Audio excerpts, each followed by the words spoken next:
For the indigenous peoples of the Mojave, ravens provide insight into balance in the desert ecosystem and what role we humans play in it. My name is Sienna Thomas, and I work for the Living Desert as a conservation social scientist, where I work with indigenous youth, trying to reconnect them to the land. So the hikes that we do are for indigenous women because we feel that indigenous women are teachers. You know, in life, your mother is your first teacher. And so that's where we wanted to take this, is to bring indigenous women back to the land. And that way they can be those teachers to their children, to introduce them to the land and let them know, you know, this is our way, this is our land, this is where you belong. Birds are some relatives that we looked to for our lifeways. We would monitor them closely. Jungavish.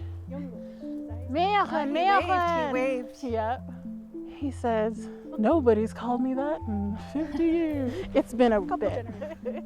We always knew where resources were because of them. And then even some of their social behaviors, we kind of adopt that. And in our ways, in my culture in particular, we have bird songs and bird dancing.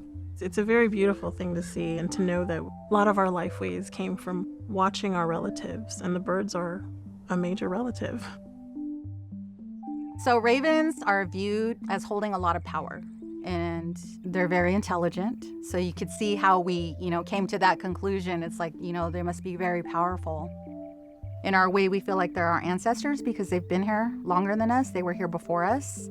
In our creation story, all these things were made before we even stepped into the picture. So it's like you're, giving them respect, because we always respect our elders. But they're also a symbol for a transition.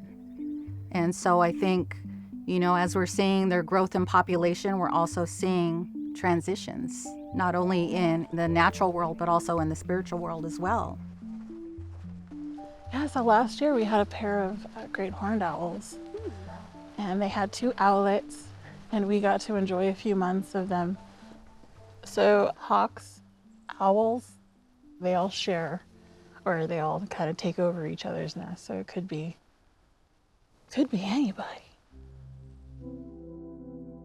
On one of the areas that we manage, we had a pair of great horned owls that had made their nest, or they occupied the nest. And we had 2 babies, 2 owlets, were making their way around all spring last year.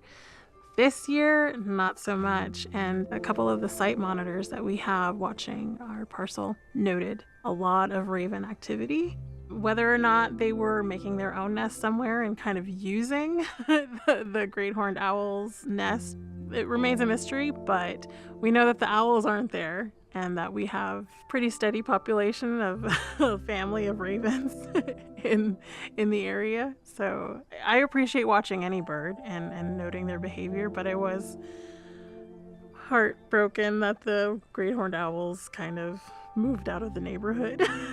They found another suitable location. There's been this massive influx of ravens in the Mojave Desert. It's indicative of a problem, a very real problem of people's behaviors affecting what this animal is depending on in the wild. The animals are being animals and they're doing what they do.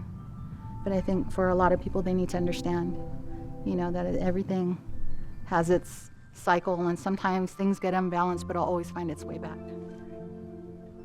The onus is on people. I mean, we're making all the food available for the ravens. We're affecting their overabundant population right now. So yeah, it's just one of those things where we have to relearn how to balance everything, because we're the ones not living in balance. It's not the animals, it's us.